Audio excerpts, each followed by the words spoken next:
అందరికీ నమస్కారం. Welcome to PMC Ayushman భవ ప్రత్యక్ష ప్రసారానికి స్వాగతం. ఈరోజు ఆయుష్మాన్ భవలో మనము జుట్టు గురించి మాట్లాడుకోబోతున్నాము. ఆ జుట్టు అనేది ఓన్లీ బాహ్య సౌందర్యానికే కాదు, మన ఆత్మవిశ్వాసానికి కూడా ఎంతో దోహదపడుతుంది. మరి అటువంటి జుట్టుకి సమస్యలు ఎదురైనప్పుడు ఆత్మవిశ్వాసం లోపించడం కూడా జరుగుతుంది. మరి జుట్టు యొక్క లక్షణాలు ఎందుకు ఊడుతుంది, దానికి చికిత్సా విధానాలు హోమియోలో ఏవైనా ఉన్నాయా, దీని అన్నిటి గురించి తెలియచేయడానికి ఈరోజు మనతో పాటు ఉన్నారు గీతాస్ హోమియోస్ నుంచి మేడం గీతాలక్ష్మి గారు. వారిని అడిగి మరిన్ని వివరాలను తెలుసుకుందాము. మేడం నమస్తే. నమస్తే మేడం, అసలు జుట్టు అనేది చాలా మెయిన్, అందులో ఆడవారికి, ఎవరికైనా మగవారికైనా ఆడవారికైనా. సో అది ఊడిపోతుంటే ఫస్ట్ మనకి లోపించేది సెల్ఫ్ కాన్ఫిడెన్స్. సో అసలు జుట్టు ఎందుకు ఊడుతుందంటారు? ఓకే, జుట్టు అనేది జనరల్గా అందరూ ఏమనుకుంటారంటే జస్ట్ కాస్మెటిక్ ప్రాబ్లమే, పెద్దగా అదేం పెద్ద ప్రాబ్లం కాదు అని అనుకుంటారు. బట్ ఇది కాస్మెటిక్ ప్రాబ్లం కాదు, మన ఇంటర్నల్ హెల్త్ ఏదన్నా దెబ్బతిన్నప్పుడే మనకి హెయిర్ అనేది ఊడిపోతుంది. సో ఓకేనా. సో జుట్టు అనేది ఏంటి, జనరల్గా ఎక్కువగా మనకి అవుటర్ కవరింగ్ ఆఫ్ ద బాడీలోనే ఉంటుంది. అంటే మన హెడ్ మీద, ఐబ్రోస్, ఐలిడ్స్, ముక్కులో ఇట్లా ఉంటుంది. సో దీని మెయిన్ పర్పస్ ఏంటి, బాడీని ప్రొటెక్ట్ చేయటం అండ్ అలానే బాడీని హీట్ నుంచి కోల్డ్ నుంచి, ఎక్స్ట్రీమ్ హీటు ఎక్స్ట్రీమ్ కోల్డ్ నుంచి కాపాడటానికి, బాడీ మెటబాలిజంని స్టేబిలైజ్ ఉంచడానికి హెయిర్ అనేది మెయిన్ ఇంపార్టెంట్ థింగ్ అనమాట. సో ఎందుకు మనకి ఐబ్రోస్ ఉన్నాయి అంటే, ఏదైతే స్వెట్ కారుతుందో కంట్లోకి పడకుండా ఐబ్రోస్ అనేది మనకి కాపాడుతుంది అనమాట. అలానే కంటి ఐ లిడ్స్ అంటాం. సో అది ఎందుకు, దుమ్ము డస్ట్ ఏదన్నా కంట్లోకి వెళ్ళకుండా ఐ లిడ్స్ అనేది కాపాడుతుంది. అలానే ముక్కులో హెయిర్, ఈ హెయిర్ కూడా మనకి గాల్లో దుంచే వచ్చిన ఫిల్టర్ లాగా పనిచేస్తుంది. అంటే గాల్లో మనకి డస్ట్ అదంతా ఉంటుంది, సో అది ముక్కులోకి వెళ్తుంది. సో ఈ ముక్కులో ఉన్న హెయిర్ని అది ఫిల్టర్ చేస్తుంది. సో మనకి హెయిర్ అనేది మెయిన్ ఇంపార్టెంట్ ప్రొటెక్షన్ అనమాట, బాడీకి ప్రొటెక్షన్. అలానే మనకి హీట్ అండ్ కోల్డ్ నుంచి కాపాడుకోవడానికి హెయిర్ అనేది ఇంపార్టెంట్. సో అలాంటిది అది కాస్మెటిక్ ప్రాబ్లం కాదు, మనకి ఇంటర్నల్గా ఏదైనా ప్రాబ్లం వచ్చింది అంటే హెయిర్ ఊడిపోతుంది. సో ఎందుకు హెయిరే ఊడిపోతుంది అంటే, హెయిర్ అనేది బయట external covering of the body దగ్గర ఉంది. అంటే బాడీ ఏం చేస్తుంది, ఎప్పుడైనా ఏదైనా బాగాలేకపోతే మన ఇంటర్నల్ బాడీలో, బాడీ అనేది ఫస్ట్ ఇంపార్టెంట్ ఆర్గన్స్కి ప్రిఫరెన్స్ ఇస్తుంది. సో ప్రిఫరెన్స్ అంటే మనకి ఇప్పుడు హెయిర్ ఎక్కడ ఉంది, ఎక్కువ అయితే తల వెంట్రుకల మీదే ఎక్కువ అందరికీ కాన్సన్ట్రేషన్. సో ఎక్కువగా ఊడిపోవటం కూడా స్కాల్ప్ మీద ఉన్న హెయిర్ అనమాట. సో స్కాల్ప్ హెయిర్కి కూడా మనకి న్యూట్రిషన్ ఎలా వస్తుంది అంటే త్రూ అక్కడ హెయిర్ ఫాలికల్ ఉంటుంది, హెయిర్ ఫాలికల్ చుట్టూ నర్వ్స్ ఉంటాయి. సో ఆ నర్వ్స్ నుంచి మనకి న్యూట్రిషన్ అనేది వెళ్తుంది. సో ఎప్పుడైతే ఇంటర్నల్ బాడీలో ఏదైనా ప్రాబ్లం వచ్చింది అంటే అప్పుడు బాడీ ఆ మెకానిజంని కంపెన్సేట్ చేస్తుంది. అంటే సపోజ్ స్టమక్లో ఏదైనా ప్రాబ్లం వచ్చింది అనుకోండి, సో బాడీ అంతా ఏం చేస్తుంది, ఫస్ట్ స్టమక్ని రెక్టిఫై చేసుకోవడానికి కష్టపడుతుంది. ఈ టైంలో ప్రాపర్ న్యూట్రిషన్ ఎక్కువగా దానికి వెళ్ళిపోతుంది. సో హెయిర్ అనేది లాస్ట్లో ఉంది, least external part of the బాడీలో. సో దానికి న్యూట్రిషన్ అనేది కొంచెం తగ్గిపోతూ ఉంటుంది. ఆ న్యూట్రిషన్ తగ్గిపోయే క్రమంలో హెయిర్ ఫాల్ అనేది ఎక్కువగా మనకి చూస్తాం అనమాట. సో ఎప్పుడైతే మనకి హెయిర్ ఫాల్ ఎక్కువ అవుతుందంటే మీ లోపల ఏదో ప్రాబ్లం ఉంది, బాడీ దాన్ని రెక్టిఫై చేసుకుంటుంది, సరిగ్గా ప్రోటీన్ మనకి న్యూట్రిషన్ అనేది అందక హెయిర్ ఫాల్ అనేది అవుతుందన్నమాట. ఓకే, మన ఈ జుట్టు రాలిపోవడం వల్ల కూడా చాలామందికి పల్చపడుతూ ఉంటుంది. సో మళ్ళీ అది రీగెయిన్ అవుతుందంటారా మ్యామ్? ఓకే, సో ఇప్పుడు ఏంటి అంటే మనకి హెయిర్ మనం ఇప్పుడు లెక్కేసుకున్న లెక్కలేనన్ని ఉంటాయి మనకి. సో దానికి ఖచ్చితంగా హెయిర్ ఫాలికల్ అనేది ఉంటుంది. సో ఇప్పుడు సపోజ్ మనం స్ప్రింగ్ ఆనియన్ చూసారనుకోండి, కింద బల్బ్ ఉంటుంది, పైన మనకి గ్రీన్ పార్ట్ లాగా ఉంటుంది. సో సేమ్ మన హెయిర్ కూడా అలానే ఉంటుంది. హెయిర్కి కింద హెయిర్ బల్బ్ అనేది ఉంటుంది, దాని నుంచి మనకి హెయిర్ అనేది గ్రోత్ అవుతుంది. సో ఎప్పుడు అయితే ఈ హెయిర్ ఫాలికల్ కూడా క్రమంగా అంటే న్యూట్రిషన్ అందక, proper nutrition, proper blood circulation అందక ఆ హెయిర్ ఫాలికల్ సైజ్ అనేది స్ట్రింక్ అవుతూ వస్తుంది. సో హెయిర్ ఫాలికల్ సైజ్ బట్టి హెయిర్ థిక్నెస్ ఎంత ఉండాలి, థిన్గా అవుతుందా అనేది ఉంటుంది అనమాట. సో ఎప్పుడైతే హెయిర్ ఫాలికల్ సైజ్ ఇంత ఉండాల్సింది క్రమంగా తగ్గుతూ వచ్చినప్పుడు ఆ ఫాలికల్ అనేది కంప్లీట్గా స్ట్రింక్ అయిపోతుంది. స్ట్రింక్ అయిపోయిన తర్వాత అక్కడ ఇంకా డెడ్ అయిపోతే అక్కడ నుంచి మనకి హెయిర్ అనేది రాదు. So once hair follicle dead అయిపోయింది అనుకోండి, మీరు ఏం చేసినా అక్కడ హెయిర్ రాదు. బికాస్ మన బాడీలో ఆల్రెడీ హెయిర్ ఫాలికల్స్ అనేది ఉన్నాయి. సో ఒక్కసారి వెళ్ళిపోతే మళ్ళీ ఎటువంటి మందు అయితే లేదు హెయిర్ ఫాలికల్ని రిటర్న్ తీసుకొని రావటానికి. Okay. ఉన్నప్పుడే కాపాడుకోవటానికి మందులు అనేవి ఉన్నాయి.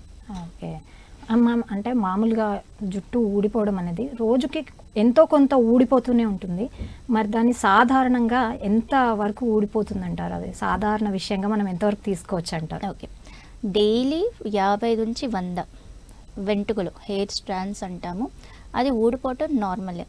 అసలు ప్రాబ్లం అనేది హెయిర్ ఫాల్ ఎన్ని వెంట్రుకలు ఊడిపోతున్నాయి అని కాదు, మన హెయిర్ పల్చబడుతుందా ఉన్న చోట. అంటే ఇప్పుడు మనకి హెయిర్ సైకిల్ అనేది ఒకటి ఉంటుంది. అంటే ఏంటి అంటే ఎనాజన్ ఫేజ్ అంటాము, కెటాజన్ ఫేజ్ అంటాం, టెలోజన్ ఫేజ్ అంటాం. ఎనాజన్ ఫేజ్ అంటే ఒక్క హెయిర్ అనేది 2 to 5 years పెరుగుతుంది, దాని లైఫ్ అనమాట. అంటే ఒక హెయిర్ లైఫ్ మన స్కాల్ప్ మీద 2 to 5 years. ఆ 2 to 5 years వరకు అది పెరుగుతూ ఉంటుంది దాని లైఫ్. తర్వాత ఒక 3 to 4 weeks వరకు అది మనకి కెటాజన్ ఫేజ్ అంటే ఎటువంటి రియాక్షన్ ఉండదు, అలా ఉండిపోతుంది. తర్వాత టెలాజన్ ఫేజ్లో 3 to 4 months ఆ టైంలో అది రెస్ట్ తీసుకుంటుంది, అంటే ఫాలింగ్ పీరియడ్ అనమాట. సో ఈ సైకిల్ మీరు ఏం చేసినా అది సైకిల్ ప్రకారం వెళ్తుంది. అంటే హెయిర్ ఫాలికల్ దగ్గర హెయిర్ గ్రో అవుతూ ఉంటుంది 2 to 5 years వరకు, 2 to 6 years వరకు. తర్వాత ఒక 3-4 weeks రెస్ట్ ఆగిపోతుంది. ఆ తర్వాత 3 to 4 monthsలో అది ఊడిపోతుంది. మళ్ళీ తిరిగి అక్కడ రావాలి. అది అక్కడ తిరిగి వచ్చింది అంటే your hair cycle is normal. అది తిరిగి రావట్లేదు అంటే లోపల ఏదో ప్రాబ్లం ఉంది, దానివల్ల హెయిర్ అనేది హెయిర్ ఫాలికల్ నుంచి రావట్లేదు.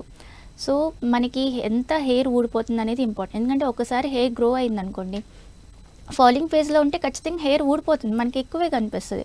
సో ఎన్ని జుట్టు ఊడిపోతుంది అనేది ఇంపార్టెంట్ కాదు, ఉన్న చోట మళ్ళీ ఆ తిరిగి ఊడిపోయిన చోట మళ్ళీ హెయిర్ వస్తుందా, లేదంటే ఫాలికల్ సైజ్ ష్రింక్ అవుతుందంటే మనకి ఎలా తెలుస్తుంది? ఇంతకుముందు హెయిర్ అనేది బాగా ఒత్తుగా ఉంది, ఇప్పుడు పల్చబడుతుంది. అంటే ఎక్కువగా మనకి ఫస్ట్ ముందు భాగంలోనే పల్చగా అవుతుంది ఫీమేల్స్లో. మేల్స్లో అయితే ముందు ఉంటుంది, వెనకాల కూడా ఉంటుంది అనమాట. సో ఎక్కడైనా పల్చబడుతుందా, స్కాల్ప్ విజిబిలిటీ అనేది తెలుస్తుందా, హెయిర్ లైన్ అంటాం, ఎక్కడ నుంచి అయితే మనకి హెయిర్ స్టార్ట్ అవుతుందో ఆ హెయిర్ లైన్ వెనకాలకి వెళ్తుంది, అంటే హెయిర్ లైన్ రిసీడింగ్ అంటాం అనమాట. సో ఇవన్నీ మనం చూసుకోవాలి. ఒక డైలీ ఒక 5 to 10 నార్మల్, 50 కూడా నార్మల్, 100 కూడా నార్మల్, కానీ ఆ 100 తిరిగి వస్తే నార్మల్. ఓకే, అదే అనమాట. ఓకే మ్యామ్, అయితే మామూలుగా పెద్దవాళ్ళు ఇంట్లో అంటూ ఉంటారు, ఒకవేళ జుట్టు ఊడిపోతున్నా పెరగకపోయినా నూనె పెట్టుకుంటే తగ్గిపోతుంది అంటారు. మరి తగ్గుతుంది అంటారా ఇట్లాంటి ప్రాబ్లం ఉంటే? ఓకే, అందరికీ జనరల్గా అపోహ ఏంటంటే, లేదంటే ఫస్ట్ వచ్చిన హ్యాక్ ఏంటంటే నువ్వు సరిగ్గా హెయిర్ ఆయిల్ చేసుకోవట్లేదు అందుకే నీకు హెయిర్ ఊడిపోతుంది అని. బట్ హెయిర్ ఆయిల్ ఎవరికి అవసరం లేదు. ఇప్పుడు హెయిర్లో కూడా మనం రకరకాలు ఉంటాయి, కొంతమందికి సాఫ్ట్గా ఉంటుంది, కొంతమందికి కొంచెం సిల్కీగా ఉంటుంది, కర్లీగా ఉంటుంది, టెక్స్చర్ అనేది మారిపోతుంది. సో సాఫ్ట్గా ఉండేది నార్మల్ టెక్స్చర్, ఎప్పుడైతే డ్రై అవుతుందో పొడిబారిపోయినట్టుగా ఉంటుందో అలాంటి వాళ్ళకే హెయిర్ ఆయిల్ అనేది అవసరం. ఎందుకు అంటే ఇప్పుడు నార్మల్గా మనకి స్కాల్ప్ ఉంది, హెయిర్ ఫాలికల్స్ ఉన్నాయి, దాంట్లో మనకి సెబాషియస్ గ్లాండ్స్ అంటే బాడీ యొక్క న్యాచురల్ ఆయిల్ ప్రొడక్షన్ అనేది ఉంది. ఆ న్యాచురల్ ఆయిల్ ప్రొడక్షన్ నుంచి హెయిర్కి ఏదైతే ఎసెన్షియల్ విటమిన్స్, న్యూట్రియన్స్ కావాలో అది హెయిర్ తీసేసుకుంటుంది. సో అది ఎప్పుడైతే నార్మల్ బాడీ ప్రొడక్షన్లో వస్తుందో హెయిర్ అనేది నార్మల్ టెక్స్చర్గా ఉంటుంది. ఎప్పుడైతే ప్రొడక్షన్ అంటే ఆయిల్ కంటెంట్ అనేది తగ్గుతుందో ఏదైనా రీజన్స్, ఇంటర్నల్ రీజన్స్ వల్ల, అప్పుడు ఆయిల్ ప్రొడక్షన్ తగ్గుతుంటే అలాంటి వాళ్ళకి హెయిర్ డ్రై అయిపోతుంది. సో హెయిర్ డ్రైగా ఉంటే ఈజీగా తెగిపోతుంది, ఈజీగా ఊడిపోతుంది. సో ఆ ప్రివెన్షన్ కోసం మనం జస్ట్ హెయిర్కి ఆయిల్ చేయాలి. ఆ ఆయిలింగ్ కూడా టైప్స్ ఉంటాయి, ఏదో చేతిలో ఇలా తీసేసుకొని ఇలా రబ్ చేయకూడదు. జస్ట్ మన ఫింగర్ టిప్స్తో జస్ట్ హెయిర్ మధ్యలో గ్యాప్స్లో తీసుకొని ఇలా మనం మసాజ్ చేసుకోవాలి అంతే. బాగా ఇలా రబ్ చేసి ఇలా గట్టిగా రబ్ చేస్తారు, మసాజ్లు చేస్తారు. దీనివల్ల ఏమవుతుందంటే స్కాల్ప్లో హెయిర్ ఫాలికల్ డిస్టర్బెన్స్ అంటే బ్లడ్ సర్క్యులేషన్ డిస్టర్బెన్స్ అవుతుంది. ఎప్పుడైతే మీరు హార్డ్గా ప్రెషర్ ఇవ్వటం ఇవన్నీ చేస్తారో అక్కడ ప్రెషర్ పడి బ్లడ్ సర్క్యులేషన్ డిఫర్ అవుతుంది అన్నమాట, మారిపోతుంది. సో ఆ ప్రెషర్ వల్ల మళ్ళీ డిస్టర్బెన్స్ వస్తుంది. సో అలా కాకుండా సున్నితంగా ఓన్లీ ఫింగర్ టిప్స్తోనే మనం ఆయిల్ చేసుకోవాలి. అది కూడా ఓన్లీ మీకు హెయిర్ డ్రైగా ఉంటేనే, లేదంటే అవసరం లేదు. మన ఓన్ న్యాచురల్ ఆయిల్ ప్రొడక్షన్ ఉంది, అది మన హెయిర్ని చూసుకుంటుంది అనమాట.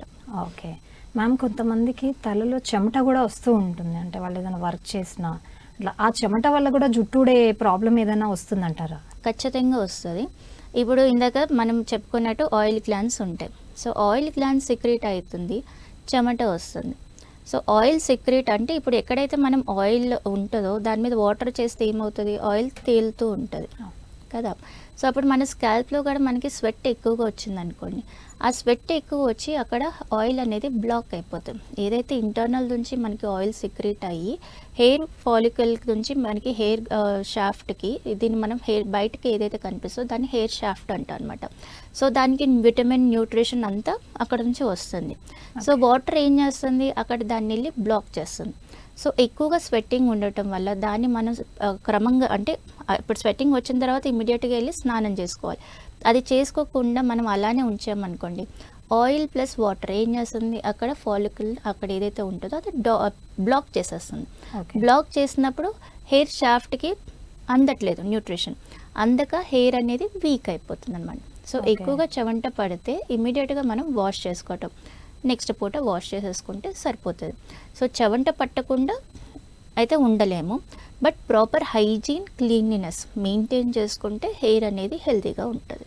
ఓకే, చాలామందికి స్కాల్ప్ కూడా డ్రైనెస్ చాలా ఎక్కువ ఉంటుంది, దానివల్ల డాండ్రఫ్ కావచ్చు, స్ప్లిట్ ఎండ్స్ కావచ్చు, అండ్ ఫాలికల్స్ మీరు చెప్పినట్టు పలచబడ్డము. మరి దీనికి ఎలా సొల్యూషన్ అంటారు? ఇప్పుడు మనకి స్కాల్ప్ ఎందుకు డ్రై అవుతుంది అంటే, సెబాషియస్ గ్లాండ్స్ ఏదైతే ఆయిల్ గ్లాండ్స్ ఉంటాయో దాని నుంచి ఆయిల్ అనేది సరిగ్గా సెక్రీట్ అవ్వట్లేదు. సో రూట్ కాజ్ ఎవరు, లోపల ఇంటర్నల్ సిస్టమ్. సో ఎందువల్ల అంటే మీరు ఏదన్నా న్యూట్రిషనల్ లోపం వల్లన్నా, లేదంటే గుడ్ ఫ్యాట్స్ తీసుకోవట్లేదు, థైరాయిడ్ మెటబాలిజం ఏమైనా వచ్చిందా, ఏదైనా మెటబాలిక్ డిస్ఫంక్షన్ వచ్చిందా, దానివల్ల మనకి డ్రైనెస్ అనేది వస్తుంది. సో డ్రైనెస్ వచ్చినప్పుడు ఆ ప్రాబ్లమ్ని రెక్టిఫై చేసుకోవాలి. ఇప్పుడు ఇక్కడ డ్రైనెస్ వస్తుంది, స్కాల్ప్కి డ్రైనెస్ వస్తుంది. డ్రైనెస్ వచ్చినప్పుడు ఇప్పుడు ఏంటి అంటే మనకి స్కిన్ అనేది ఊడిపోతుంది, కొత్త స్కిన్ అనేది సెల్స్ అనేది ఫామ్ అవుతుంది. సేమ్ స్కాల్ప్ కూడా ఎపిడర్మల్ అంటాం అనమాట. సో దానికి కూడా అటువంటి లక్షణమే ఉంటుంది, అంటే ఊడిపోవటము, అక్కడ ఫ్లేక్స్ లాగా ఊడిపోతుంది, తర్వాత మళ్ళీ కొత్త సెల్ అనేది, కొత్త లేయర్ అనేది ఫామ్ అవుతుంది. సో ఇప్పుడు ఇక్కడ డ్రైనెస్ ఉండటం వల్ల, డ్రైనెస్ ఉన్న వాళ్ళకి ఏంటంటే ప్రతి 28 డేస్కి మనకి న్యూ సెల్ రీజనరేషన్ అవుతుంది, ఓల్డ్ సెల్ డీజనరేట్ అవుతుంది, అంటే ఊడిపోతుంది. సో ఇక్కడ ఏమవుతుంది, వీళ్ళకి డ్రైనెస్ వల్ల ఈ సిగ్నల్ అనేది ఆల్టర్ అవుతుంది, అంటే డెడ్ సెల్స్ ఏదైతే ఉన్నాయో అది లేట్గా వెళ్తుంది, న్యూ సెల్స్ ఫాస్ట్గా ఫామ్ అవుతుంది. సో అప్పుడు ఏమవుతుంది, అక్కడ బ్లాక్ అయిపోతుంది, పాతది క్లియర్ అవ్వలేదు, ఆల్రెడీ కొత్తది వచ్చేసింది. సో అక్కడ స్టక్ అయిపోయింది. ఆ స్టక్ అవ్వటమే నథింగ్ బట్ మనకి ఏదైతే ఫ్లేక్స్ లాగా కనిపిస్తుందో తల మీద, అదనమాట. సో అది ఎందుకు వచ్చింది, మీరు ఆయిల్ పెట్టక కాదు, ఇది కాదు, ఓన్లీ ఏంటంటే మీరు ఇంటర్నల్గా న్యూట్రిషనల్ లోపం అన్నా, ఏదైనా మెటబాలిజం డిజార్డర్ వలన మీకు ఆయిల్ అనేది సరిగ్గా సిక్రీట్ అవ్వట్లేదు, సెల్స్ అనేది క్రమంగా దాని సిగ్నల్ ప్రకారం ఫాలో, అంటే ఎవ్రీ 28 to 40 డేస్కి మనం సెల్స్ ఎక్స్పోలియేట్ అయిపోతే మళ్ళీ కొత్తది వస్తుంది. సో అది సరిగ్గా జరగట్లేదు మీ బాడీలో. సో దానివల్ల మీకు ఫ్లేక్స్, డాండ్రఫ్ అనేది ఫామ్ అవుతుంది అనమాట. ఓకే మ్యామ్, మరి కొంతమంది తడి జుట్టు పైన డ్రైయర్ అది పెట్టేస్తూ ఉంటారు. సో ఆ డ్రైయర్ పెట్టడం వల్ల కూడా జుట్టు ఊడే అవకాశం ఉందంటారా? ఉంటుందండి. ఎక్స్ట్రీమ్, ఇప్పుడు మన హెయిర్ మెయిన్ ఫంక్షన్ ఏంటి, మన బాడీని కాపాడటానికి, ఎక్కడ నుంచి, బయట వేడి నుంచి, చల్ల నుంచి. కానీ మనం ఏం చేస్తున్నాం, దాన్ని ఇంకా కాల్చేస్తున్నాం. అంటే ఇప్పుడు ఏదైతే మనం డ్రై చేసుకుంటాం, బ్లోవర్ చేసుకుంటాం, దాని నుంచి ఎక్స్ట్రీమ్ హీట్ వస్తుంది. సో ఏదైతే మనకి బయటికి కనిపిస్తుందో hair, it is nothing but a dead cell అనమాట. లోపల ఉన్నది లైఫ్, బయటికి ఏదైతే ఉందో అది డెడ్. సో డెడ్ మీద మనం ఇంకా దాన్ని కాల్చేస్తే, అంటే కాల్చడం అంటే మనం హెయిర్ డ్రై ఏదైతే పెట్టుకుంటున్నారో అది. సో అప్పుడు ఏమవుతుంది, దానికి లోపల నుంచి న్యూట్రిషన్ వస్తుంది, దానికంటూ దానికి ప్రొటెక్షన్ ఏం లేదు మెకానిజం. సో ఎక్స్ట్రీమ్ హీట్కి అది వెళ్ళినప్పుడు అది తెగిపోతుంది, వీక్ అయిపోతుంది, దానికి ఏం ప్రాణం లేదు కదా, అది ఆల్రెడీ డెడ్ పార్ట్. సో అది ఇంకా ఇది అయిపోతుంది అనమాట. సో అప్పుడు హెయిర్ అనేది బాగా డ్యామేజ్ అయిపోయి మనకి డ్రై, బ్రేకేజెస్ అనేది వస్తుంది. స్ప్లిట్ ఎండ్స్ అనేది డిఫరెంట్. స్ప్లిట్ ఎండ్స్కి ఎటువంటి ట్రీట్మెంట్ లేదు, ఓన్లీ మనం కట్ చేసుకోవటం, అంటే మనం బార్బర్ షాప్కి వెళ్ళటము, ఆ స్ప్లిట్ ఎండ్స్ని తీపించుకోవటం. ఓకే. సో దానికైతే స్పెసిఫిక్గా ట్రీట్మెంట్ ఏం లేదు. అది ఎందుకు వస్తుందంటే ఇలాంటి మనం ఎక్కువగా కెమికల్ షాంపూస్ వాడటము, లేదు అంటే బాగా హార్ష్గా దువ్వుకోవటం, గబగబా దువ్వేసుకొని దువ్విని అలా పడేసి వెళ్ళిపోతారు కదా. సో ప్రాపర్గా దువ్వుకోవాలి, అలాంటి సరిగ్గా చేయక, లేదంటే టైట్గా జడలు వేసుకోవటం, లేదంటే హెయిర్ని ఇష్ట ప్రకారం పెట్టుకోవటము, ఇలాంటివి చేసినప్పుడు హెయిర్ అనేది స్ప్లిట్ అవుతుంది. సో అదేంటి మెకానిజం వల్ల మనకి వచ్చింది స్ప్లిట్ ఎండ్స్. సో ఇంటర్నల్గా కాదు. సో స్ప్లిట్ ఎండ్స్కి అయితే ఖచ్చితంగా హెయిర్ కట్ చేయించుకోవటం, ప్రాపర్గా మెయింటైన్ చేసుకుంటే స్ప్లిట్ ఎండ్స్ అనేది తగ్గుతుంది. Hair breakage different, split ends different అనమాట. ఓకే. అది అంటే మనం స్కూల్ పిల్లల్లో చాలా చూస్తూ ఉంటాం, నూనె పెట్టేసి టైట్ గా జడలు అల్లేస్తూ ఉంటారు రిబ్బన్స్ పెట్టి. అవును. సో అలాంటి పిల్లలు అంటే గ్రోత్ అనేది ఉంటుంది కానీ అది ఎప్పటికి ఎఫెక్ట్ అవుతుంది అంటారు? బాడీ ఎప్పటికైనా ఒక థ్రెషోల్డ్, అంటే ఎవరికైనా ఇంతవరకు నాకు ఓపిక ఉంది, ఇది దాటితే నేనైతే తిడతా నేను అని అంటాం కదా ఎవరికైనా. సో ఒక థ్రెషోల్డ్ అనేది ఉంటుంది. సో అలానే చిన్నపిల్లలకి ఏంటి, వాళ్ళకి మెటబాలిజం యాక్టివ్ స్టేజ్లో ఉంది, వాళ్ళకి మంచిగా హెయిర్ ఉంది, కానీ మనం ఏం చేస్తున్నాం, ఇంత ఆయిల్ పెట్టి టైట్గా లాగేసినప్పుడు హెయిర్ ఫాలికల్స్ మీద స్ట్రెచ్ పడుతుంది అనమాట. ఆ స్ట్రెచ్ క్రమంగా పడినప్పుడు మనం గట్టిగా జుట్టు ఎక్కడ ఎగరకూడదు, టైట్గా కడితేనే హెయిర్ మంచిగా ఉంటుందని ఒక అపోహ ఉంది. సో వాళ్ళకి బాగా టైట్ కడతారు, టైట్ కట్టినప్పుడు ఇదంతా స్ట్రెచ్ అవుతుంది. సో ఇక్కడ నుంచి ఈ హెయిర్ ఫాలికల్స్ అనేది క్రమంగా సైజ్ స్ట్రింక్ అవుతూ ఉంటుంది అనమాట. బికాస్ క్రానిక్, ఇప్పుడు రబ్బర్ బ్యాండ్ ఉంటుంది, దానికి ఎలాస్టిసిటీ ఉంటుంది. సో ఎన్ని రోజులు వస్తుంది అది మనకి జడకి వేసుకోవడానికి? 1 month. మంచి బ్రాండ్ అయితే 1-2 months వస్తుంది. తర్వాత 4 rounds వేయాల్సింది 7 roundsకి వేస్తేనే జుట్టు మీద ఆగుతుంది. సో దాని ఎలాస్టిసిటీ స్లోగా తగ్గుతుంది. సో మనం కూడా చిన్నపిల్లలకి ఏం చేస్తున్నాం, టైట్గా వెనకాల కట్టేసి జడ వేసేసి టైట్గా కడుతున్నాం. ఆ స్ట్రెచ్ అనేది దానికి అవుతూ సర్టెన్ వరకు అది మెయింటైన్ చేసుకుంటుంది. ఓకే కానీ ఒక్క చోట ఆ థ్రెష్ బ్రేక్ అయింది అనుకోండి, అప్పుడు మనకి హెయిర్ లైన్ బ్యాక్కి వెళ్ళిపోవటం, జుట్టు పల్చగా అవ్వటం, హెయిర్ ఫాలికల్ సైజ్ స్ట్రింక్ అయ్యి హెయిర్ అనేది పల్చగా అవ్వటం స్టార్ట్ అవుతుంది అనమాట. ఓకే. మనం ఇప్పుడు జుట్టు ఊడడం వేరు, అండ్ కొంతమంది దూస్తూ ఉంటే దువ్వనికి ఇంత కుప్పలుగా వస్తూ ఉంటుంది, అది ఏ ప్రాబ్లంగా మనం చూడొచ్చు అంటారు? జనరల్గా కుప్పలు ఊడిపోతుందంటే, ఇప్పుడు మనకి ఎప్పుడు హెయిర్ ఊడిపోతుంది, ఆల్రెడీ ఇందాక మీకు చెప్పినట్టు 3 stages ఉన్నాయి. సో లాస్ట్ స్టేజ్లో 3 to 4 monthsలో మనకి ఊడిపోతుంది. కానీ మన బాడీ, సపోజ్ నాకు ఇవాళ హెయిర్ ఎక్కువ ఊడిపోతుంది అంటే 3 to 4 months బ్యాక్ మీ బాడీలో ఏదో ప్రాబ్లం వచ్చింది. ఇప్పుడు నాకు హెయిర్ ఊడిపోతుందంటే ఈరోజు నిన్న మొన్న నేను చేసిన వల్ల కాదు, ఆల్రెడీ 3-4 months బ్యాక్ అది ట్రిగర్ అయ్యింది, ఇప్పుడు అది ఊడిపోతుంది. సో ఎందుకు ఊడిపోతుంది అంటే మెయిన్ రీజన్ అయితే జనరల్గా న్యూట్రిషనల్ డెఫిషియన్సీ. ఫీమేల్స్లో పర్టికులర్గా మనం చూసేది ఐరన్ డెఫిషియన్సీ కానీ ఫెరిటిన్ లెవెల్స్ తక్కువ ఉండటం, వీటి వల్ల మనం చూస్తాము. పీరియడ్స్ ఇర్రెగ్యులర్ ఉన్నప్పుడు, హార్మోనల్ ఇంబ్యాలెన్స్ ఉన్నప్పుడు మనకి ఎక్కువగా హెయిర్ అనేది ఊడిపోతుంది. వాళ్ళకి దువ్విని పెట్టుకున్న ముందే ఉన్న చోట కూర్చున్నా కూడా ఒక 4-5 వెంట్రుకలు ఉండటం, వాళ్ళు ఉన్న చోట ప్లేస్లో పడుకున్నప్పుడు పిల్లో మీద అలానే 4-5-10 వెంట్రుకలు అలా పిల్లో మీద ఉండిపోవటము, దువ్విని జస్ట్ ఇలా అన్నా, లేదంటే ఎవరైనా ఇలా పట్టుకోగానే కూడా ఇలా హెయిర్ అనేది చేతిలోకి రావటం. సో ఇవన్నీ ఏంటంటే న్యూట్రిషనల్ డెఫిషియన్సీ వల్ల, హార్మోనల్ ఇంబ్యాలెన్స్ వల్ల, థైరాయిడ్ మెటబాలిజం డిజార్డర్ వచ్చినప్పుడన్నా, లేదంటే ఏదైనా మెటబాలిక్ డిజార్డర్స్, క్రానిక్ ఇన్ఫ్లమేషన్ బాడీలో ఉన్న, గట్ హెల్త్ సరిగా లేకపోయినా కూడా మనకి ఇలాంటి సమస్యలు చూస్తాం అనమాట. ఓకే. అయితే ఇప్పుడు మీరు డిసీజెస్ గురించి మాట్లాడారు, అంటే కొంతమందికి క్రానిక్ డిసీజెస్ ఉంటూ ఉంటాయి, లేదంటే ఇంకా ఇతర ప్రాబ్లమ్స్ ఉంటాయి, వాళ్ళు మెడికేషన్ వాడుతూ ఉంటారు. సో మెడికేషన్ వాడడం వల్ల కూడా జుట్టు ఊడిపోతుంది అంటారా? ఊడిపోతుందండి జుట్టు. ఎందుకు అంటే ఇప్పుడు హెయిర్కి అనేది మనకి, ఇప్పుడు సపోజ్ ఇంట్లో మదర్స్ ఉన్నారనుకోండి, స్ట్రాంగ్గా ఉన్న వాళ్ళకి కొంచెం తక్కువే ఫుడ్ పెడతారు, వీక్గా ఉన్న వాళ్ళకి కొంచెం ఎక్కువ పెడతారు, వీళ్ళకి బలం కావాలి.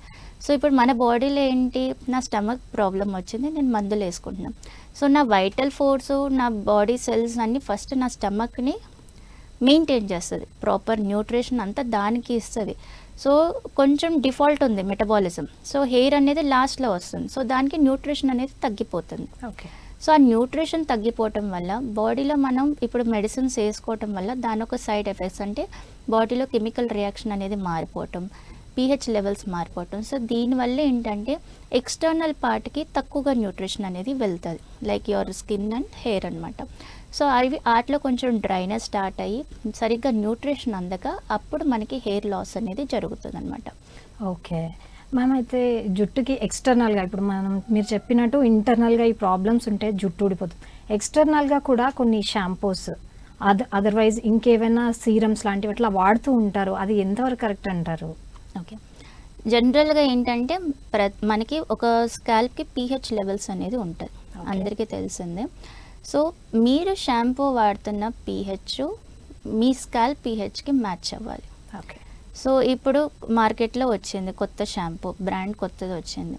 జనరల్గా అందరు ఏం చేస్తారు, టీవీలో యాడ్ చూసి ఓకే ఈ హీరో ఇది బాగుంది అన్నాడు కాబట్టి నేను వాడతాను. సో అలా ఎప్పుడు వాడద్దు. సో మీరు మీ ఫ్రెండ్స్ని, కొలీగ్స్ని, ఫ్యామిలీ మెంబర్స్ని ఎవరైనా వాడారు అనే వాళ్ళని ఫస్ట్ అడగండి, నీకు వాడితే ఎలా ఉంది, ఆ తర్వాత మీరు చూసుకోండి. అంతేగాని ఇవాళ ఈ బ్రాండ్ వచ్చింది కాబట్టి నేను వాడతాను కొత్త షాంపూ అంటే అలా వాడద్దు. సో షాంపూ తెచ్చుకున్నప్పుడు మీ హెయిర్ ఊడిపోతుందంటే ఆ షాంపూ వాడద్దు. ఓకే, అంటే స్కాల్ప్ టు స్కాల్ప్ డిఫరెంట్ ఉంటుంది కదా మ్యామ్, అంటే వాళ్ళకి పడిందని చెప్పి మనకు కూడా అట్లా ఉండదు కదా, సో దాన్ని ఎలా చూడాలి? అందుకే ఫ్రెండ్స్ అన్నాను, అంటే ఒక్కరిని కాదు, ఫ్రెండ్స్ని, కొలీగ్స్ని, ఇంట్లో రిలేటివ్స్ని అందరిని అడగండి. అందరిని అడిగి అందరికీ ఎలా ఉంది అనే ఒపీనియన్తో మనం డిసైడ్ అవ్వాలి. ఓకే, అండ్ ఇంకొకటి మెయిన్ ఇంపార్టెంట్ ఏంటంటే నా స్కాల్ప్ కండిషన్ ఎలా ఉంది, అంటే నాది డ్రైయా, ఆయిలీయా, నార్మలా. సో నా నార్మల్ స్కాల్ప్ కండిషన్ అయితే నేను నార్మల్కి ఏదైతే షాంపూ ఉంటుందో ఆ pH నేను ప్రిఫర్ చేయాలి. నాకు నార్మల్ స్కాల్ప్ ఉంది, నేను డాండ్రఫ్ షాంపూ వాడతానంటే కుదురుతుందా? కుదరదు. బికాస్ డాండ్రఫ్ షాంపూలో కొంచెం మెడికేటెడ్గా ఉంటుంది, డాండ్రఫ్ని తగ్గించే గుణం ఆ షాంపూలో ఉంటుంది. సో అది మీరు వేసుకుంటే మీ స్కాల్ప్ ఇరిటేట్ అవుతుంది, అది మీకు సూట్ అవ్వదు. ప్లస్ ఏంటి అంటే మనం మాటికి షాంపూలు అనేది మార్చొద్దు. ఇవాళ కొత్తది వచ్చింది కదా, లేదంటే ఈ నెల నేను ఈ షాంపూ వాడతా, ఇంకో నెల ఇంకో షాంపూ వాడతానని కూడా ఉండదు. మనకి స్కాల్ప్కి ఒక షాంపూ సూట్ అయితే కొంతకాలం, అంటే మనకి ఎవ్రీ 10 years కొన్ని మన బాడీలో చేంజెస్ అనేది వస్తుంది. ఆ చేంజెస్ బట్టి మనం బ్రాండ్ అనేది మార్చుకోవాలి. సపోజ్ ఈ బ్రాండ్ నాకు బాగానే సూట్ అయ్యింది అంటే కొంతకాలం వాడండి. ఎప్పుడో మన హెయిర్లో మళ్ళీ కొన్ని చేంజెస్ వస్తాయి, అంటే ఇప్పుడు నా హెయిర్ ఏందో కొంచెం మారినట్టుగా ఉంది, లేదంటే కొంచెం హెయిర్ ఊడిపోతుంది, కొన్ని చేంజెస్ వచ్చినప్పుడు అప్పుడు మళ్ళీ షాంపూ మార్చాలి అనేది థాట్ రావాలి. ఓకే, లేదు అంటే అప్పటిదాకా ఏదైతే షాంపూ మీకు సూట్ అయిందో ఆ షాంపూని కంటిన్యూ చేయండి. కానీ మాటికి ఇవాళ కొత్త యాడ్ వచ్చింది కాబట్టి నేను వాడతాను, లేదంటే మా ఫ్రెండ్ ఇది చెప్పింది ఇది వాడతాను అంటే అది అలా మనం ఎక్స్పెరిమెంట్ చేస్తే ఉన్న హెయిర్ కూడా వెంటనే ఫాస్ట్గా ఊడిపోతుంది అనమాట. చాలా మందికి గ్రే హెయిర్ ఉంటుంది, అంటే చిన్న పిల్లలకు కూడా మనం ఈ మధ్య చూస్తున్నాము. అసలు ఆ గ్రే హెయిర్ అనేది ఎందుకు వస్తుంది అంటారు అంత చిన్న పిల్లలకి కూడా? ఓకే, మనకి ఇప్పుడు హెయిర్ పిగ్మెంట్ అనేది ఉంటుంది, అంటే దేనివల్ల వస్తుంది మనకి బ్లాక్నెస్ అనేది, మనకి సెల్ పిగ్మెంట్ అనేది మెలానోసైట్స్ అనేది దీని నుంచి వస్తుంది అనమాట. సో ఈ మెలానోసైట్స్ బాడీలో ప్రాపర్గా ఉంటే హెయిర్ అనేది బ్లాక్గా ఉంటుంది. సో ఎప్పుడైతే ఈ మెలానోసైట్ పిగ్మెంట్ అనేది తగ్గుతుందో అప్పుడు హెయిర్ కలర్ అనేది వైట్గా అవుతుంది, గ్రేగానే అవుతుంది. సో మెయిన్గా పిల్లల్లో చూస్తుంటే ఇప్పుడు జనరల్గా ఏంటంటే ఏజింగ్ వచ్చి తెల్ల జుట్టు రావటం నార్మల్, బిఫోర్ ఏజింగ్ తెల్ల జుట్టు రావటం అనేది ప్రాబ్లం అనమాట. సో చిన్నపిల్లల్లో ముఖ్యంగా చూసుకునేది అయితే మెయిన్గా వచ్చేది న్యూట్రిషనల్ డెఫిషియన్సీ. ఓకే, అది కూడా ఎక్కువగా చూసేది vitamin B12 foods. Vitamin B12 తక్కువ అవ్వటం వల్ల మనకి తెల్ల హెయిర్ అనేది వస్తుంది అనమాట. సో వాళ్ళు ఈ విటమిన్ B12 తక్కువ ఉండటం వల్ల గ్రే హెయిర్ అనేది వస్తుంది. అండ్ అలానే కొంచెం పెద్ద పిల్లలైనా లేదంటే కొంచెం నార్మల్ 20 to 40 ఇలాంటి ఏజ్లో ఉన్న వాళ్ళకైతే న్యూట్రిషనల్ డెఫిషియన్సీతో పాటు మనకి ఇన్సులిన్ రెసిస్టెన్స్ ఎప్పుడైతే బాడీలో ఉంటుందో అప్పుడు కూడా మనకి వైట్ హెయిర్ అనేది స్టార్ట్ అవుతుంది అనమాట. ఓకే, అయితే మ్యామ్ ఇంకొకటి ఇక్కడ చాలామంది అంటే తెల్ల జుట్టు వచ్చిన వాళ్ళకి దురదలు ఎక్కువ వస్తూ ఉంటాయి అంటారు, అది నిజమేనా మ్యామ్? లేదండి, దురద తెల్ల జుట్టుకైతే ఎటువంటి రిలేషన్ లేదు. తెల్ల జుట్టు అనేది డిఫరెంట్ కండిషన్, హెయిర్లో స్కాల్ప్లో దురద రావటం అనేది డిఫరెంట్ కండిషన్. ఓకే, మనకి స్కాల్ప్లో దురదలు ఎప్పుడు వస్తాయి, ఎప్పుడైనా ఫంగల్ ఇన్ఫెక్షన్ ఉంటేనే దురద వస్తుంది, అక్కడ మురికి ఎక్కువ ఉంటేనే దురద అనేది వస్తుంది. సో అది డిఫరెంట్ కండిషన్. అదేమో ఆయిల్కి సంబంధించింది, అంటే ఎక్సెస్ ఆయిల్ సెక్రీట్ అవ్వటం అన్నా లేదంటే తక్కువ ఆయిల్ సెక్రీట్ అవ్వటం వల్ల మనకి ఇచ్చింగ్ అనేది వస్తుంది. డ్రైనెస్ ఉన్నా వస్తుంది, ఎక్సెస్ ఆయిల్ సెక్రేట్ అయిన జిడ్డుగా ఉన్నా కూడా మురికి అక్కడే ఉండిపోవటం వల్ల ఇది దురద అనేది వస్తుంది. కానీ గ్రే హెయిర్ అనేది కంప్లీట్గా మనకి విటమిన్ డెఫిషియన్సీ ఉండటం వల్ల, మెటబాలిక్ డిసార్డర్స్ ఉండటం వల్ల మనకి గ్రే హెయిర్ అనేది వస్తుంది. సో అది కంప్లీట్గా different condition. Itching of the స్కాల్ప్లో దురద అనేది కంప్లీట్గా డిఫరెంట్ కండిషన్ అనమాట. ఓకే, చాలామంది మరి హెయిర్ కలర్స్ కూడా వాడుతూ ఉంటారు, అంటే గ్రే హెయిర్ పోవడానికి కావచ్చు. నార్మల్గా హెయిర్ కలర్స్ అనేవి చాలామందికి అలవాటు ఉంటూ ఉంటుంది, దానివల్ల కూడా జుట్టు ఊడే అవకాశం ఉంటుందంటారా? తప్పకుండా ఉంటుందండి. ఎందుకంటే వాళ్ళు వాడే ఏదైతే ఇప్పుడు ఈ మధ్య బ్రౌన్స్ అని, రెడ్ అని, గ్రీన్ అని డిఫరెంట్ కలర్స్ అనేది పెట్టుకుంటున్నారు స్టైలిష్ కోసం. So just only single part of the hair strand కూడా వాళ్ళు కలరింగ్ చేసుకుంటున్నారు. ఆ కలరింగ్ చేసే ముందు వాళ్ళు ఒక్కసారి కూడా ఆలోచించట్లేదు ఆ కెమికల్ ఏముంటుంది. ఒకసారి ఆ కెమికల్ మన బాడీ మీద పడితే ఆ టైంకి మనకి అది కలర్ అనేది మంచిగా ఇస్తుంది, అట్రాక్టివ్గా ఉంటున్నాం, 10 మందిలో ఒకలాగా మనం కనిపిస్తున్నాం. కానీ దాని నెగిటివ్ ఎఫెక్ట్ ఏమవుతుంది, ఆల్రెడీ ఆ హెయిర్ మనకి ఏదైతే బయటకు వచ్చిందో అది డెడ్ పార్ట్. మీరు దాన్ని ఇంకా మీరు ఆ కెమికల్స్ యాడ్ చేసి దాని లైఫ్ అనేది ఇంకా తగ్గించేస్తున్నారు. అంటే ఏంటి, మనకి ఎనర్జన్ ఫేస్ ఏదైతే గ్రోయింగ్ ఫేస్ ఉంటుందో 2 to 6 years దాని లైఫ్ మీరు తగ్గించేస్తున్నారు. అంటే ఈజీగా టెలాజన్ ఫేస్ అంటే ఫాలింగ్ ఫేజ్లోకి మీరు దాన్ని ముందే తీసుకొని వచ్చేస్తున్నారు. సో అప్పుడు ఏమవుతుంది, ఇవాళ మీరు కలరింగ్ చేసుకున్నప్పుడు మీకు హెయిర్ ఊడిపోదు. ఎప్పుడైతే 3 months అవుతుందో దాని ఇంపాక్ట్ అప్పుడు తెలుస్తుంది. ఓకే, సో అప్పుడు హెయిర్ అనేది ఊడిపోవటం స్టార్ట్ అవుతుంది. కానీ అప్పటికల్లా వీళ్ళు మర్చిపోతారు, నేను ఏదో మొన్న పార్టీకి వేసుకున్నాను కదా అనుకుంటారు. బట్ మీరు ఏ పని అయితే చేస్తారు, మన హెయిర్ ఎలా రియాక్ట్ అవుతుందంటే ట్రిగర్ అయ్యాక 3 నెలల తర్వాత హెయిర్ అనేది ఎక్కువగా ఊడిపోతుంది. సో ఇది మర్చిపోయి వాళ్ళు కెమికల్స్ కలరింగ్ అనేది చేసుకుంటారు. సో ఎక్స్ట్రీమ్ కెమికల్స్ చేసుకోవటం వల్ల హెయిర్ అనేది బాగా వీక్ అయిపోయి త్వరగా ఊడిపోతుంది. మాటికి అదే మనం రిపీట్ చేస్తూ ఉంటే ఒకసారి కంటే బాడీ అడ్జస్ట్ అవుతుంది. బట్ రికరెంట్గా మనం రిపీట్ చేసినప్పుడు హెయిర్ ఫాలికల్ అనేది సైజ్ స్ట్రింక్ అవ్వటం స్టార్ట్ అవుతుంది. అప్పుడు ఏమవుతుంది, మన పార్టీషన్ ఏదైతే తీసుకుంటుందో అది వైడనింగ్ అవుతుంది. అంటే స్కాల్ప్ ఫాలికల్స్ ఏదైతే ఉంటుందో అది సైజ్ స్ట్రింక్ అయినప్పుడు హెయిర్ వాల్యూమ్ తగ్గిపోతుంది, అంటే జుట్టు పల్చబడిపోతుంది. అప్పుడు మనకి ఆ స్కాల్ప్ విజిబిలిటీ అనేది ఎక్కువగా తెలుస్తుంది. ఆ తెలుస్తున్నప్పుడు ఇంకా ఫర్దర్గా ఇంకా మనం జాగ్రత్త పడిపోతే మనకి అంటే ఇంకా ఎక్కువ గ్యాప్స్ అనేది వచ్చేస్తుంది. ఫీమేల్స్లో అయితే ఎక్కువ గ్యాప్స్ వస్తుంది, మేల్స్లో అయితే బట్టతల అనేది స్టార్ట్ అయిపోతుంది అనమాట. ఓకే, అయితే ఈ జుట్టు రాలకుండా ఉండడానికి మార్కెట్లో మనకి చాలా రకాల ప్యాక్స్ దొరుకుతూ ఉంటాయి మ్యామ్, హెన్నా ప్యాక్స్. కొంతమంది ఇంట్లో కూడా తయారు చేసుకుంటూ పెట్టుకుంటూ ఉంటారు, హోమ్ మేడ్గా కూడా. సో అవి ఎంతవరకు యూస్ఫుల్ అవుతాయి అంటారు? సపోజ్ వాళ్ళకి ఓన్లీ జస్ట్ రీసెంట్గానే ప్రాబ్లం స్టార్ట్ అయ్యింది అంటే, సపోజ్ ఇప్పుడు ఏంటంటే స్ట్రెస్ లెవెల్స్ వల్ల, లేదంటే ఏదన్నా ఫీవర్ వచ్చింది, సర్జరీ అయ్యింది. సో అలాంటప్పుడు ఏంటంటే మీరు కొన్ని హెయిర్ ప్యాక్స్ పెట్టుకుంటే సెట్ అవుతుంది. ఓకే, బట్ క్రానిక్గా అంటే ఎక్కువ కాలంగా మీకు హెయిర్ అనేది ఊడిపోతుంది, సరిగ్గా ఫుడ్ తీసుకోవట్లేదు, ఇలాంటి న్యూట్రిషన్ లోపం వల్ల మనకి హెయిర్ ఫాల్ అనేది అవుతుంది తప్ప ఏదో ఈరోజు నాకు హెయిర్ ఫాల్ అవుతుంది కాబట్టి నేను మార్కెట్లోకి వెళ్ళి ఒక ప్యాక్ తెచ్చుకొని పెట్టుకుంటే అది సెట్ అవ్వదు. జస్ట్ ఒక 10 to 15 days మనకి హెయిర్ ఫాల్ స్టార్ట్ అయింది, మీరు చేశారు అంటే ఓకే. బట్ మెయిన్ కాజ్ ఏంటది, హెయిర్ ఎందుకు ఊడిపోతుంది అంటే మెయిన్గా అయితే న్యూట్రిషన్ తక్కువయ్యి. ఎందుకు న్యూట్రిషన్ హెయిర్ ఫాలికల్కి రీచ్ అవ్వట్లేదు, ఆ దారి ఎక్కడైతే బ్లాక్ అయిందో దాన్ని క్లియర్ చేసేయాలి. సో ఇప్పుడు మీరు హెయిర్ ప్యాక్ పెట్టుకున్నారు, సో మేబీ స్కాల్ప్ కొంచెం నీట్ అయ్యింది, హైజీన్గా ఉంది కాబట్టి మీకు అది 1-2 months మెయింటైన్ అవుతుంది. ఓకే, తర్వాత ఏంటి, అరే ఇది పని చేయలేదు మళ్ళీ వేరే. సో ఇలా మాటికి మీరు బ్రాండ్స్ మార్చడం వల్ల, లేదంటే మెటీరియల్స్ ఎప్పుడైతే మీరు మారుస్తారో స్కాల్ప్ సెన్సిటివ్ అయిపోతుంది. దాని pH అనేది మనం మార్చేస్తున్నాం. దాని న్యాచురల్ pH ఏదైతే ఇన్బిల్ట్ ఉంటుందో అది మనం డిఫరెంట్ మెటీరియల్స్ వాడటం వల్ల, మాటికి దానికి ఏదో ఒకటి చేయటం వల్ల అక్కడ డిస్టర్బెన్స్ అనేది క్రియేట్ అవుతుంది. అండ్ ప్యాకులు పెట్టుకున్నప్పుడు క్వాంటిటీ ఎంత పెట్టుకోవాలి, దాన్ని ఎలా కలపాలి, దాని ఒక మెథడ్ ఉంటుంది. బట్ ఏం చేస్తారు, ఇంత హెన్నా పేస్ట్ తీసుకొచ్చి ఆ తల మీద పెట్టేస్తారు, ఆ బరువు ఆ హెయిర్ ఉండద్దా. సో క్రమంగా మీరు అది చేసి దాన్ని మొత్తం ఒక హెయిర్ని ఇలా రొటేట్ చేసేసి నీట్గా వ్రాప్ చేసేసి ఒక 10 అవర్స్ 4 to 5 అవర్స్ పెట్టేస్తారు. ఆ బరువు అది మోయొద్దా? సో ఎవరు హెయిర్ ప్యాక్ పెట్టుకోవాలి, ఎవరు పెట్టుకోవద్దు, అసలు దేనివల్ల హెయిర్ లాస్ అవుతుంది అది మనం రెక్టిఫై చేసుకుంటే అప్పుడు మనకి హెయిర్ ఫాల్ అనేది కంట్రోల్. ఈ హెయిర్ ప్యాక్స్ అనేది జస్ట్ టెంపరీ, రేపు ఎల్లుండి ఫంక్షన్ ఉంది, లేదంటే నా హెయిర్ కొంచెం ఫ్రెష్గా ఉండాలి, స్కాల్ప్ నీట్గా ఉండాలంటే పెట్టుకోండి. బట్ అది ఏంటి అంటే ఓన్లీ జస్ట్ మనం స్కిన్ ఎలాగైతే మనం సుండి పిండితో వారానికి ఒకసారి 10 రోజులకు ఒకసారి స్కిన్ ఎక్స్ఫోలియేట్ చేస్తాము, అలానే తప్ప అది మీ హెయిర్ ఫాల్ని కంట్రోల్ చేయడానికి ఎటువంటి హెల్ప్ అవ్వదు.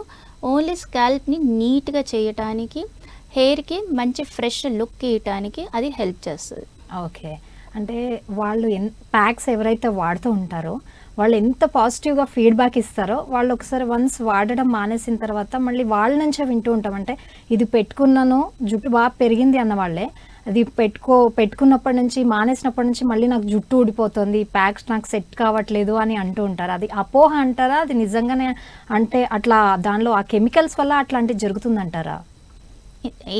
ఏం జరుగుతుందంటే ఏదైతే మనకి స్కాల్ప్ దగ్గర న్యూట్రిషన్ బ్లాక్ అయ్యింది, సో మీరు పెట్టుకున్నది ఏమైంది, స్కాల్ప్ని ఎక్స్ఫోలియేట్ చేస్తుంది. సో ఎక్స్ఫోలియేషన్ చేయటం వల్ల కొంచెం న్యూట్రిషన్ అనేది అందింది, ఎందుకు లోపల నుంచి న్యూట్రిషన్ సప్లై అనేది రాలేదు. సో ఎక్స్టర్నల్గా నేను తీసుకున్నాను, అది ఎంతవరకు పనిచేసేది, ఒక కొంత డ్యూరేషన్ వరకు.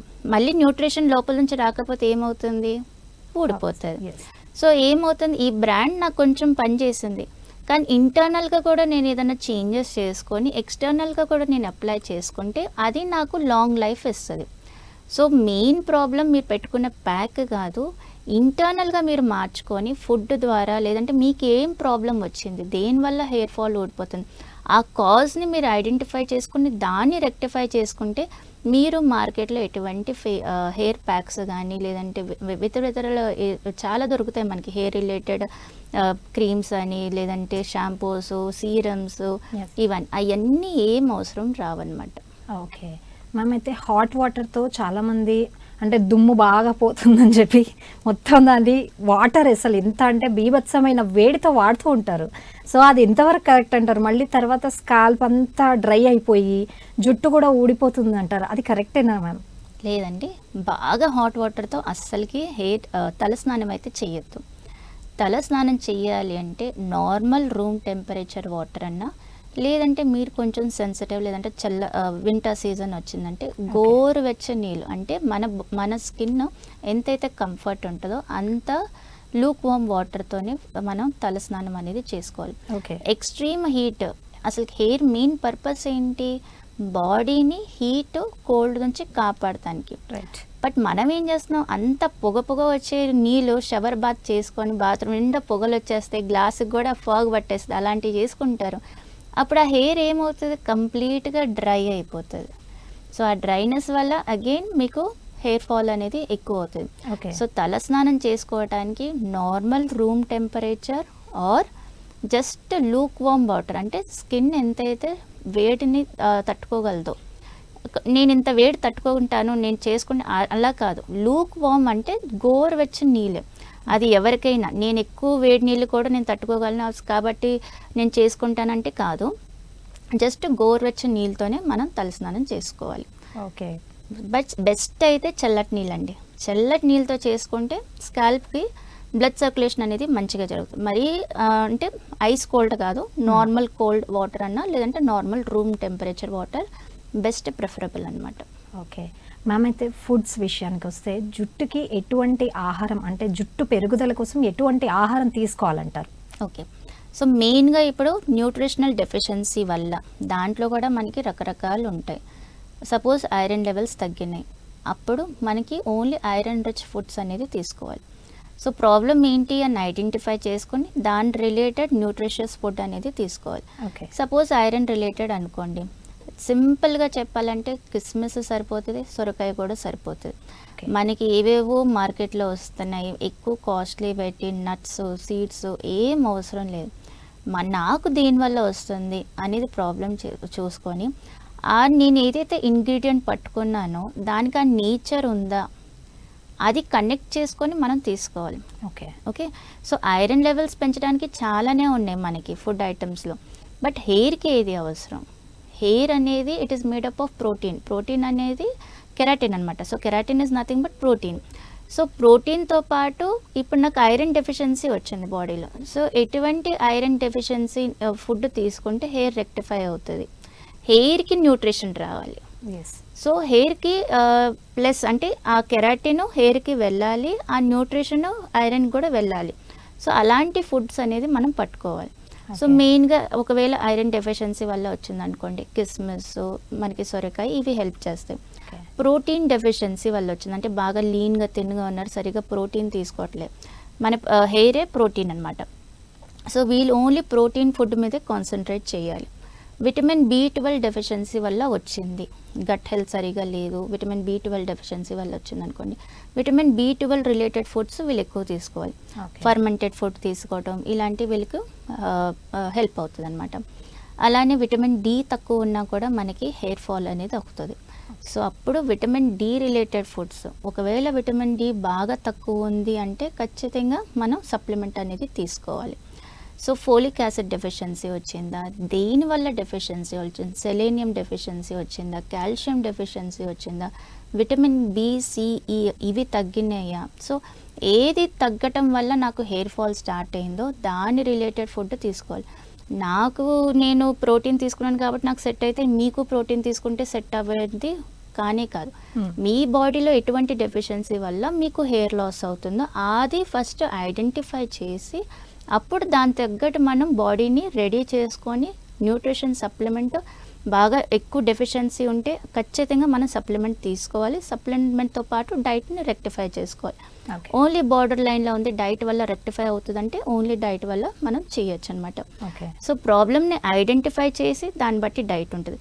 ఒకవేళ న్యూట్రిషన్ కాకుండా మెటబాలిక్ డిజార్డర్స్ అంటే థైరాయిడ్ రిలేటెడ్ ప్రాబ్లమ్స్ ఎట్లా వచ్చిందా, ఇన్సులిన్ రెసిస్టెన్స్ వల్ల వచ్చిందా, వేరే ఆటో ఇమ్యూన్లో కూడా మనకి హెయిర్ ఫాల్ అనేది బాగా ఉంటుంది.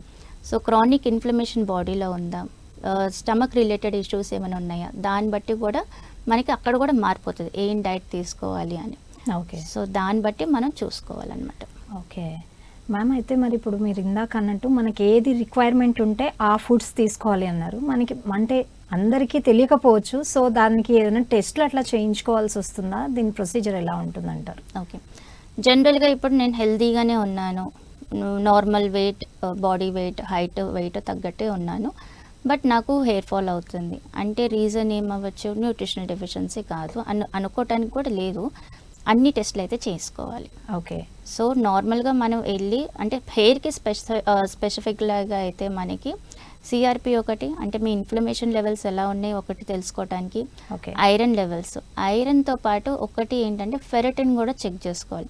జనరల్గా ఇప్పుడు హిమోగ్లోబిన్ నార్మల్గానే ఉంది అయినా నీకు హెయిర్ ఫాల్ అవుతుందంటే ఖచ్చితంగా సీరం ఫెరటిన్ చెక్ చేయించుకోవాలి. అంటే ఏంటి? సీరం ఫెరటిన్ అనేది మనకి ఏంటంటే ఐరన్ బైండింగ్ కెపాసిటీ చూపిస్తుంది అనమాట. సో ఆ ఐరన్ అనేది బాడీలోకి వెళ్ళటానికి ఒకటి కావాలి, ఒకటి ఆ సోర్స్ అనేది మనకి ఫెరటిన్ అనమాట. సో ఆ ఫెరటిన్ లెవెల్స్ బాగుంటేనే మనకి ఐరన్ బైండింగ్ కెపాసిటీ అనేది బాడీలో జరుగుతుంది. ఐరన్ బైండింగ్ కెపాసిటీ ఉంటేనే మనకి హెయిర్ ఫాల్ అనేది ఉండదు, అంటే హెయిర్ మంచిగా గ్రోత్ ఉంటుంది. So serum ferritin levels check చేయించుకోవాలి. అలానే vitamin D, vitamin B12, selenium, zinc, magnesium, ఈ లెవెల్స్ అన్నీ అంటే మైక్రో న్యూట్రియన్స్ మనకి ఇవన్నీ కూడా ఎసెన్షియల్ అనమాట. సో ఎసెన్షియల్ విటమిన్స్, మినరల్స్ అన్ని బాడీలో ల్యాక్ అయితేనే మనకి ఎక్సెసివ్ హెయిర్ లాస్ అనేది అవుతుంది. సో దాని తగ్గట్టు మీరు కాల్షియం లెవెల్స్ ఎలా ఉన్నాయి, విటమిన్ D లెవెల్స్ ఎలా ఉన్నాయి, B12 లెవెల్స్ ఎలా ఉన్నాయి, ఇవన్నీ కూడా నార్మల్ వచ్చిందంటే ఫాస్టింగ్ ఇన్సులిన్ అండ్ తర్వాత మీ కాల్షియం లెవెల్స్ ఎలా ఉన్నాయి అండ్ బాడీలో ఇన్ఫ్లమేషన్ ఉందా లేదా ఇది కూడా ఇంపార్టెంట్. ఇవన్నీ కూడా చెక్ చేయించుకోవాలి. ఓకే మ్యామ్, అయితే ఇందాక మనం ఏ ఫుడ్స్ తినాలి, దేనికి ఎలా యూజ్ అవుతుందని తెలుసుకున్నాము. ఏ ఫుడ్స్ తినకూడదు, అసలు ఎందుకు తినకూడదు, అంటే దానివల్ల జుట్టు రాలడం, పల్చపడడం ఇట్లా అని మీరు చెప్పారు రీజన్స్. సో ఎలాంటి ఫుడ్స్ మనం అవాయిడ్ చేయాలంటారు? జుట్టుకి స్పెసిఫిక్గా ఈ ఫుడ్ అవాయిడ్ చేయాలని అయితే లేదు. నాకు ఎటువంటి హెల్త్ ప్రాబ్లం ఉంది, సపోజ్ ఇన్సులిన్ రెసిస్టెన్స్ ఉందనుకోండి. ఇన్సులిన్ రెసిస్టెన్స్ అంటే ఏంటి, బాడీలో షుగర్ అనేది బ్లడ్లో షుగర్ లెవెల్స్ ఎక్కువగా ఉంది. సో ఖచ్చితంగా junk food, sugary items, bakery items, sweets ఇవన్నీ అవాయిడ్ చేయాలి. సో మనకి ఎటువంటి ప్రాబ్లం ఉందో దాని రిలేటెడ్ ఫుడ్ అనేది ట్రిగర్ చేస్తుందంటేనే మనం అవాయిడ్ చేయాలి. ఓకే. లేదు అంటే స్పెసిఫిక్గా హెయిర్కి ఈ ఫుడ్ తీసుకుంటే హెయిర్ ఫాల్ అవుతుందని అయితే లేదు. ఓకే మ్యామ్, అయితే ఇంకొక విషయం, ఇది చాలామంది జుట్టు పెరుగుదల కోసం ఫాలికల్స్లో చిన్న చిన్న ఇంజెక్షన్స్ లాంటివి చేయించుకుంటుంటారు. ఆ ట్రీట్మెంట్ ఎంతవరకు కరెక్ట్ అంటారు? ఆ ట్రీట్మెంట్ చేయించుకోవచ్చండి. బికాస్ ఏంటి, ఆ ట్రీట్మెంట్లో కూడా మీకు ఏముంటుందంటే జస్ట్ మనకి బాడీకి ఏదైతే హెయిర్ ఫాలికల్కి ఏదైతే ఎసెన్షియల్ విటమిన్స్, మినరల్స్ ఉంటాయో ఆ సీరంలో అదే ఉంటుందన్నమాట. ఓకే. సో మీ బాడీ మీకు సప్లై ఇవ్వట్లేదు, డెఫిషియన్సీ ఉంది. సో ఆర్టిఫిషియల్గా మీరు తీసుకుంటున్నారు. సో దాంట్లో తప్పేం లేదు. ఓకే. ఎంతకాలం తీసుకుంటారు? Certain time. మన బాగా ఫైనాన్స్ ఉంటే తీసుకుంటారు, ఫైనాన్స్ లేకపోతే, బికాస్ అవన్నీ కాస్ట్లీయే. ఎస్. బట్ అది ఏంటిది, ఆ solution temporary solution. Permanent solution ఎప్పుడైనా మనం పర్మనెంట్ సొల్యూషన్ తీసుకోవాలి. టెంపరీ సొల్యూషన్ మనకి కొంతకాలమే ఇస్తుంది రిజల్ట్. సో మెయిన్ ప్రాబ్లం ఏంటిదో రూల్ ఐడెంటిఫై చేసుకొని దాని తగ్గట్టు మనం బాడీని ప్రిపేర్ చేయాలి. బట్ ఆర్టిఫిషియల్గా ఏదైతే సీరమ్స్, ఇంజెక్షన్స్ తీసుకుంటున్నారో అక్కడ కూడా మీరు చెక్ చేసుకోండి వాళ్ళు ఏమి ఇస్తున్నారు అనేది. ఓకే. సో అది చెక్ చేసుకొని ఆ తర్వాత మీరు చేయించుకోవచ్చు. సో బట్ ఏది అయినా అది ఓన్లీ 6 months వరకు మెయింటెనెన్స్ కోసం హెల్ప్ చేస్తుంది. అగైన్ మళ్ళీ మనం చేయించుకోవాలి. ఓకే. సో అంత మనం ఖర్చు పెట్టే బదులు ఇంటర్నల్గా నా బాడీలో ఏం డిజార్డర్ అయింది, దేనివల్ల అది ప్రాబ్లం అవుతుంది అని మనం ముందు జాగ్రత్తని మనం చూసుకుంటే సెట్ అవుతుంది. బాగా స్కాల్ప్ విజిబిలిటీ అంటే హెయిర్ బాగా పల్చగా అయిపోయింది, సోషల్ కొంచెం మనం ఈ మధ్య సోషల్గా మంచిగా ఉండాలి. హెయిర్ అనేది మనకి చాలా ఇంపార్టెంట్. మన ఇమేజ్నే మార్చేస్తుంది. ఏజ్ తక్కువ ఉన్నా కూడా హెయిర్ బాగా పలుచుకుందంటే ముసలోళ్ళని కనిపిస్తారు, కొంచెం ఏజ్డ్గానే కనిపిస్తారు. సో అలాంటి వాళ్ళు ఆ సొల్యూషన్ అనేది ప్రిఫర్ చేయొచ్చు. బట్ యంగ్గానే ఉన్నారు, ఎక్కువ స్కాల్ప్ విజిబిలిటీ లేదు, హెయిర్ లాస్ ఇప్పుడిప్పుడే స్టార్ట్ అవుతుంది, ఇంకా మనం త్రూ మెడిసిన్స్ అండ్ డైట్ మార్చచ్చు అన్నప్పుడు దీనికే ప్రిఫరెన్స్ ఇవ్వండి.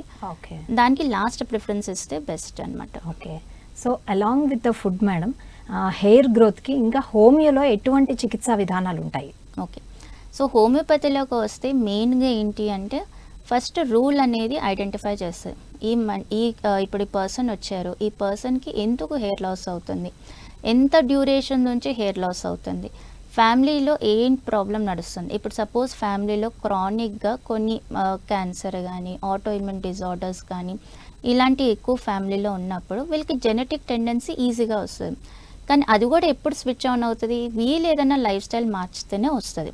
సో అందరికీ అన్ని సిగ్నల్స్ ఉంటాయి, బట్ మనం మన లైఫ్ స్టైల్ మోడిఫికేషన్ బట్టి సిగ్నల్ ముందే వస్తుందా లేట్ వస్తుందా అనేది డిపెండ్ అవుతుంది. సో ఆ హిస్టరీ తీసుకొని ఈ పర్సన్ ఒక ఏజ్ ఏంటి, వెయిట్ ఎంత ఉన్నారు, ఎక్కడ నుంచి ప్రాబ్లమ్ స్టార్ట్ అయింది, వాళ్ళ లైఫ్లో స్ట్రెస్ ఎలా ఉంది, స్లీప్ ప్యాటర్న్స్ ఎలా ఉన్నాయి, ఫుడ్ హ్యాబిట్స్ ఏంటి, ఇవన్నీ ఒక డీటెయిల్ కేస్ టేకింగ్ తీసుకొని తర్వాత వాళ్ళ ఫ్యామిలీలో ఎటువంటి ప్రాబ్లమ్స్ ఉన్నాయి, ప్రజెంట్ వాళ్ళ పేరెంట్స్ ఎలా ఉన్నారు, వాళ్ళ సిబ్లింగ్స్ ఎలా ఉన్నారు, ఇది కూడా చూసుకొని ఎటువంటి వర్క్ లెవెల్స్ చేస్తున్నారో. సపోజ్ ఎక్కువగా స్ట్రెస్ ఉన్న వర్క్ అనుకోండి, సో వాళ్ళకి డిఫరెంట్గా వస్తుంది. నార్మల్ హౌస్ వైఫ్ అంటే డిఫరెంట్గా వస్తుంది, నార్మల్ ఎంప్లాయీ అన్నప్పుడు డిఫరెంట్గా వస్తుంది. సో వాళ్ళ ఒక బాడీ నేచరు, వాళ్ళ ససెప్టబిలిటీ ఏంటి, దీన్ని బట్టి మెడిసిన్స్ అనేది డిఫర్ అయ్యి ఏ మెడిసిన్ ఇచ్చినా కూడా మీ బాడీ మెటబాలిజంని రెక్టిఫై చేసి స్ట్రెస్ లెవెల్స్ని తగ్గించి ఇమ్యూనిటీ లెవెల్స్ని పెంచి ఎందుకు న్యూట్రిషనల్ డెఫిషియన్సీ అయ్యింది బాడీని అది రెక్టిఫై చేసి దాని రూట్ కాజ్ని ట్రీట్ చేస్తుంది అనమాట. సో దీనివల్ల ఏంటంటే ఓవరాల్గా మీ మెటబాలిజం ఏదైతే డిస్ఫంక్షన్ అయిందో అది రెక్టిఫై అయిపోయి ప్రాపర్గా అన్ని ఆర్గన్స్కి హార్మోన్స్ బ్యాలెన్స్ అవుతాయి, న్యూట్రిషన్ అందుతాయి. సో దానివల్ల వాళ్ళకి కంప్లీట్గా రికవరీ అనేది వస్తుంది అనమాట. Okay, thank you so much ma'am. Hair గురించి చాలా చక్కగా తెలియజేశారు. అసలు జుట్టు ఎందుకు ఊడిపోతుంది, దానికి లక్షణాలు ఎలా ఉంటాయి, అసలు దానివల్ల ఎలాంటి ఫుడ్స్ తీసుకోవాలి, ఎలాంటివి మనము హ్యాబిచువేట్ చేసుకోవాలి, అండ్ హోమియోలో దీనికి చికిత్సా విధానం ఎలా ఉంటుంది, వీటన్నిటి గురించి చాలా చక్కగా తెలియజేశారు. Thank you so much ma'am. Thank you. So చూసారు కదండి, ఇది ఇవాల్టి కార్యక్రమం. మరో కార్యక్రమంలో మళ్ళీ కలుద్దాం. అంతవరకు నమస్కారం.